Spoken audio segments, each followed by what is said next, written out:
People who can't move face a cut in their benefits. I think we want local government to be the people who implement it. They do a great job implementing council tax benefit and housing benefit across the country. So we want to work with them because they know what's best in their local area. The council, run by a Tory Lib Dem coalition, has voted against the policy on 3 separate occasions. A lot of people say that this policy is proof that the Conservatives are out of touch. They don't really understand the lived experience of the man on the street. I think to a certain extent that's true. Problems implementing the bedroom tax just keep coming, and now a loophole has been discovered. Resolving this situation is likely to cost taxpayers millions. Campaigners in Liverpool are meeting to discuss the implications. Good afternoon, everybody. My name's Joe Hailwood. I'm a housing consultant, in case you didn't know me. Today I'd like to talk about the pre-1996 exempt issue. Housing benefit regulations dating back to 1996 protect the level of rent that some social tenants pay. The Department for Work and Pensions failed to notice this piece of legislation before it brought in the new policy.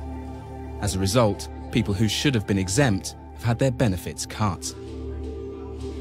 It's quite simple, really. There are a huge number of people who have had the bedroom tax imposed wrongly.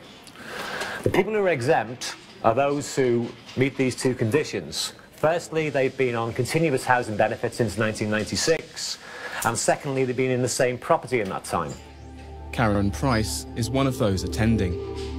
Her wish to stay in her property may now be granted. Since April, her housing benefit has been cut by 25% of her total rent, increasing her debt to £800. But she may have been exempt all along. How can the government put out a policy with such an obvious loophole still in place? There's apparently 1,000 pages of guidance and no one had spotted this loophole for many years.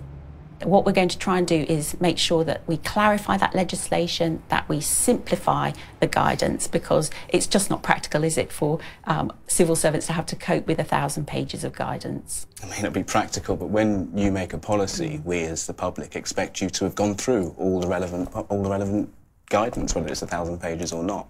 Why is that not happening? Well, of course, the policy intention is that everyone should be reviewing exactly how much accommodation is needed in a particular social home. So there was never any intention to exempt a particular group of people, but I gather that there are some people who've perhaps been continuously in the same property for 17 years, and no one for many years had spotted that there was that particular page in this 1,000 pages of guidance. The government never meant for these people to be exempt from the bedroom tax and intends to close this loophole in March. So those benefiting from the exemption will once again find themselves facing the difficult choice: find the extra money to stay in their homes or move to a smaller property. We're giving up a 3-bedroom, but nothing. Figures from one of the UK's largest home swapping organisations show that in the past year, only 15% of those registered to downsize have found a swap.